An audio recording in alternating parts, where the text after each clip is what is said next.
масъалаҳои мустаҳкам кардани пояҳои ахлоқии ҷомеа, гиромидошти арзишҳои фарҳангӣ, миллӣ ва умумибашарӣ, ҳифзи истиқлолият, инчунин инкишофи тафаккури миллӣ, баландбардоштани сатҳи маърифату ҷаҳонбинии аҳли ҷомеа, ҳифзи мероси гаронбаҳои миллати тоҷик ва муаррифии шоистаи он ба ҷаҳониён дар паёми азозёри сулҳу ваҳдати миллӣ, пешвои миллат, президенти ҷумҳурии Тоҷикистон муҳтарам Эмомалӣ Раҳмон қайд гардиданд.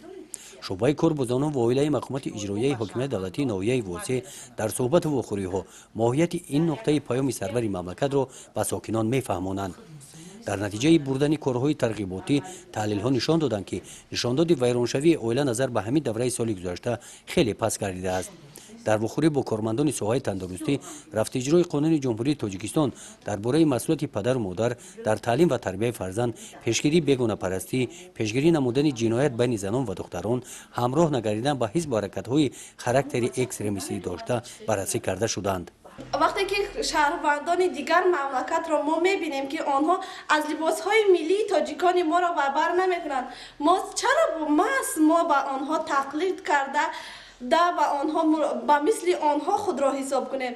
баръакс, мо бояд либоси тоҷикии миллии худро бабар карда дар арсаи ҷаҳонӣ Тоҷикистонро баланд бардорем ва агар ин гуна бегонапарастӣ шавад, албатта Тоҷикистони мо ба дигар давлатҳо мутобиқ мешаванд ва ин аз рӯи одоб нест, ки мо ба дигарон тақлид кунем ва мо метавонам ки либоси миллӣ ва либосҳои тоҷиконаи худро бавар карда худро зани тоҷик нишон диҳем.